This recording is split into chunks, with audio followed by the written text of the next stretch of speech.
Chers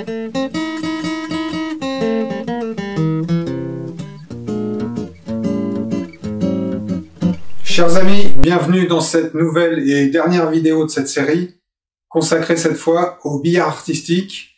Je vous propose de rejoindre immédiatement Anthony sur son billard. Alors, bonjour à tout le monde, je suis Anthony Marin, joueur de billard artistique au billard club de Pézenas. Je suis master maintenant depuis 3 ans. J'ai été champion de France en National 1 en 2018. Je vais vous présenter quelques points de billard artistique en relation avec la physique du billard. Donc là, je vais vous présenter un coulé d'un coefficient 5, c'est-à-dire un point qui est relativement facile. Un coulé redoublé avec 3 bandes obligatoires. Bon, et pour faire ce point, quelle est l'attaque de la bille? Le coulé, c'est une attaque qui se joue haute sur la bille. Et pour faire ce point, est-ce que tu mets beaucoup d'effets latéraux ou pas? Alors non, justement, je vais prévoir plus de coulées que d'effets, parce que justement, il me faut redoubler sur la bande, et après, je vais peut-être mettre un peu d'effet pour avoir la direction.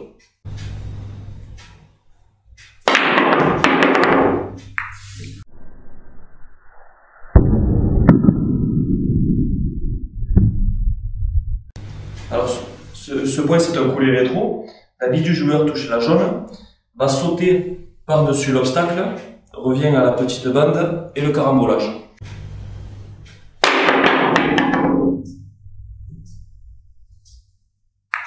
Alors comment est-ce qu'on peut faire à la fois un coulé et un rétro, puisque ça correspond à des effets qui sont inverses l'un de l'autre? On peut pas mettre l'effet direct et l'effet rétro en même temps. Comment c'est possible? Alors le coulé rétro, il va se jouer sur l'inclinaison de la queue de billard. C'est-à-dire plus on va être incliné et plus on va donner de la projection sur la bille, plus la bille va avancer et dès qu'elle aura fini de sauter, elle va accrocher l'effet rétro. Donc elle fait bien un saut de bille? Oui. Et donc tu touches la 2, comment? Comment est-ce que la bille 1 touche la bille 2? La bille 1, elle touche au-dessus du centre de la 2. Donc en fait, elle va déjà sauter avant qu'on touche la 2. C'est dû à l'inclinaison de la queue. Donc la bille du joueur ne retouche pas le tapis avant d'arriver sur la 2? Non.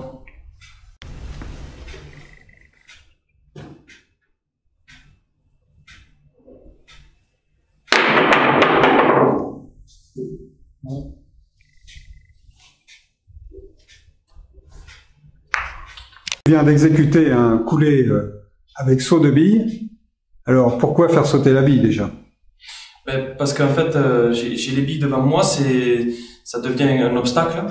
La bille numéro 3 est un obstacle, donc il faut la contourner et ensuite revenir pour faire le point. Donc tu sautes au-dessus de la rouge? C'est ça. Alors moi j'aimerais que tu nous expliques, comment tu fais sauter les billes. Alors, le saut de bille se fait avec l'inclinaison de la queue de billard, donc c'est-à-dire qu'on va être plus vertical qu'un coup à plat. Et on va donner une pulsation qui fait que je vais toucher la 2, mais je toucherai pas le tapis sur l'impact. C'est-à-dire que je vais impacter la bille numéro 1, et entre le moment du choc de la bille numéro 1 et l'impact avec la bille numéro 2, la bille numéro 1 ne touche quasiment plus le billard. D'accord. Alors est-ce que tu attaques bas, est-ce que tu attaques au centre, ou est-ce que tu attaques plutôt au-dessus du centre? Alors, pour un saut de bille coulé, je vais plutôt attaquer au-dessus du centre. Après, si c'est un coulé rétro, c'est-à-dire où est-ce que je vais sauter après l'impact de la bille numéro 2 pour ensuite reculer, je vais attaquer plus bas, justement pour avoir l'effet rétro après le saut de bille. Donc Anthony, là tu vas nous exécuter un massé jet d'eau, c'est-à-dire que la bille avance puis recule avant de faire le point. Est-ce que tu utilises une queue différente de celle que tu utilises par exemple pour faire un coulé rétro? Alors oui, je vais utiliser une queue spécifique au massé qui va être beaucoup plus réduite et qui va être énormément lourde par rapport à une queue de billard basique. On va dire qu'une queue de billard fait à peu près entre les 500 et les 520 grammes pour jouer aux 3 bandes et au billard artistique. Là, je vais plutôt utiliser une queue qui va s'avoisiner à 850 grammes, voire 900 grammes. Et donc, quel est l'intérêt d'avoir une queue aussi lourde alors? Alors, juste cette queue lourde nous permet d'envoyer le coup plus facilement parce que on va devoir donner beaucoup d'inertie à la bille, beaucoup de rotation, beaucoup d'effets. Et avec une queue de 500 grammes, ça peut se jouer, mais ce sera énormément difficile. D'accord. Et la longueur de la queue, donc pour les masser, tu dis une queue plutôt courte. Très courte.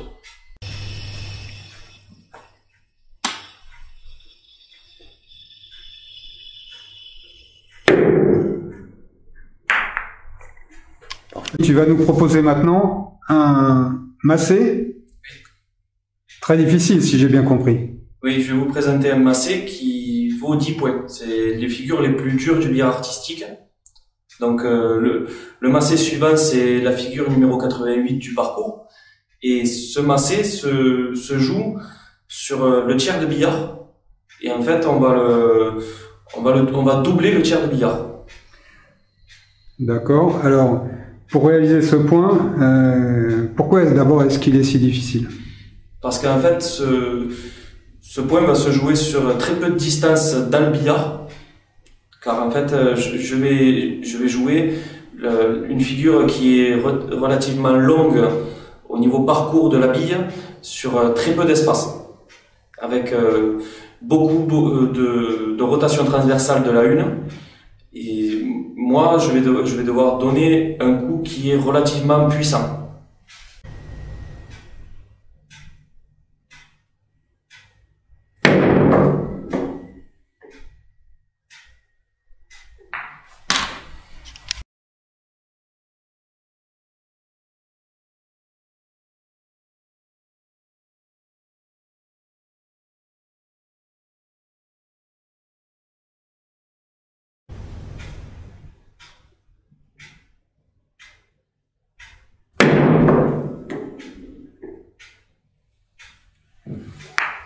Ouais, magnifique. Là, tu vas nous montrer une répétition de bande en massé. Alors, est-ce que tu peux nous expliquer pourquoi le point est si difficile aussi? Parce que je crois qu'il est coefficient 10. Alors, c'est un coefficient 10 aussi. La difficulté sur ce point-là, c'est de tripler la grande bande. C'est-à-dire que je vais démarrer très près de la petite bande, je vais toucher petite, et je vais tripler la grande avant de toucher la rouge. Donc j'imagine que la difficulté, c'est mettre vraiment beaucoup d'effets transversaux. C'est beaucoup d'effets transversales et beaucoup d'effets rétro, justement par rapport à mon inclinaison, pour pouvoir répéter plusieurs fois la grande bande. Donc très incliné. Très incliné, oui.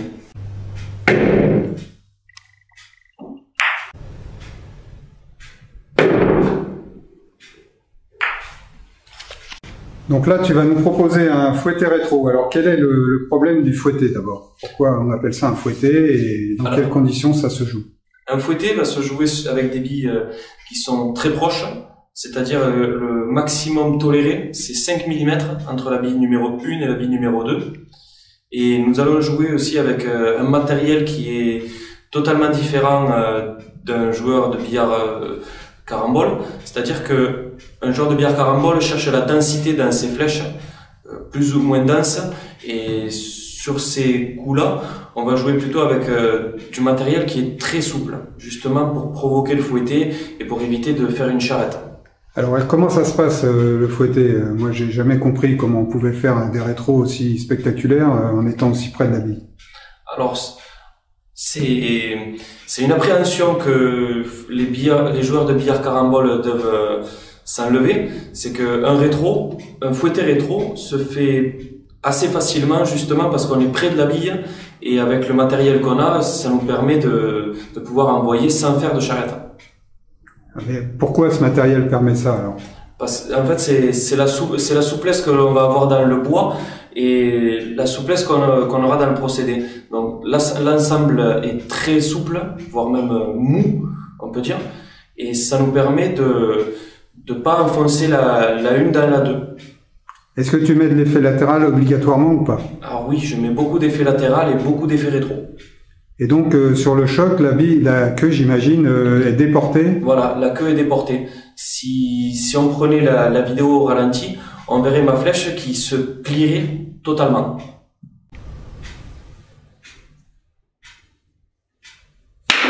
Voilà.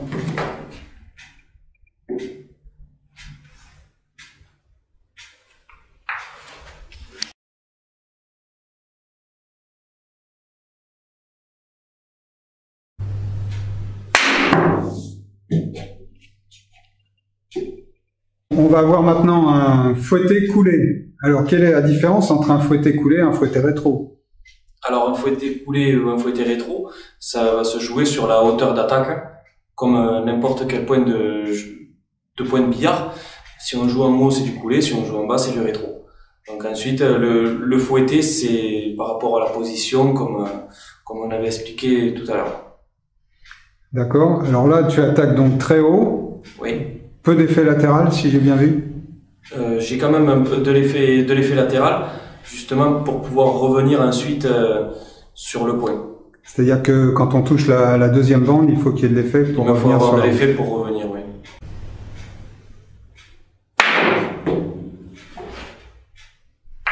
Ok.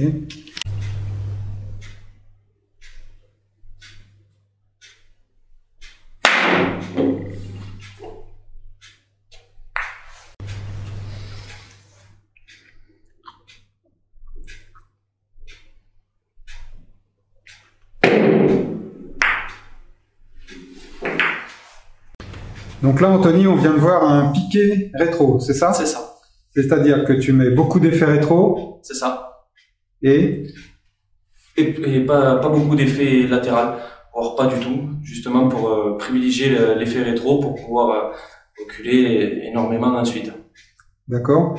J'ai remarqué que la bille était énormément freinée et par contre dès qu'elle touche la 2, hop, elle repart. Oui, alors ça c'est l'effet rétro parce que en fait moi je pousse la bille pour qu'elle aille jusqu'à la 2, mais elle est contrariée par l'effet rétro en fait.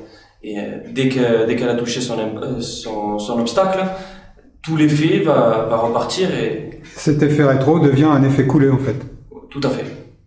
Maintenant Anthony, tu vas nous montrer un très grand rétro. Alors, pourquoi est-ce que le point est difficile?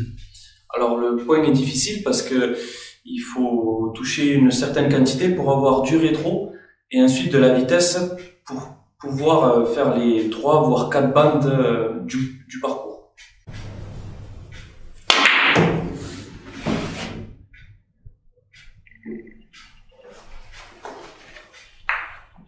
Donc le point suivant que je vais jouer, c'est un rétro redoublé de bande avec renversé, c'est-à-dire que je vais toucher 2 fois la grande bande, toucher la petite, revenir sur la grande et faire le point.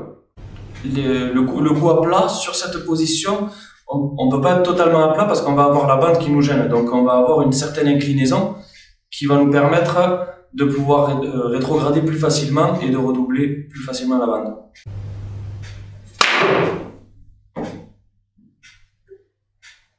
Sur certains coups, on fait sauter la bille et sur d'autres, on ne fait pas sauter la bille. Quel est l'intérêt de faire sauter la bille? Alors, l'intérêt de faire sauter la bille, c'est que du moment où est-ce que la bille n'est pas en contact avec le tapis n'absorbe pas l'effet. C'est ça, c'est-à-dire que pendant que la bille ne touche pas le tapis, elle ne frotte pas sur le tapis et donc l'effet est conservé. C'est ça. Est-ce que tu peux nous dire quelles sont les différences de position du joueur entre un joueur de billard carambole, on va dire normal, et un joueur de billard artistique? Alors, tous les coups qui se font, autrement dit à plat, je ne compte pas le massé, on va les jouer comme un joueur de billard carambole, américain, poule, tout ça. C'est-à-dire on va jouer le plus à plat possible et jouer que de l'avant-bras. Après, sur les massés, on va jouer à la verticale et nous allons mettre le genou pour en fait reproduire la position à plat. C'est-à-dire que notre chevalet va se mettre sur la cuisse et on va jouer à la verticale. Et pour terminer cette série de points de billard artistique, voilà 2 points de rappel où la bille numéro 2 va faire 2 fois le tour du billard et où la bille numéro 1 sera amortie de façon à regrouper les 3 billes dans le coin.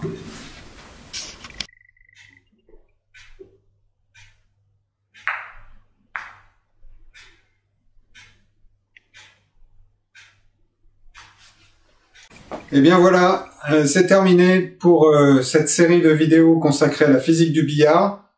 J'espère que vous aurez pris plaisir à les regarder et je vous souhaite le meilleur sur le billard, bien entendu.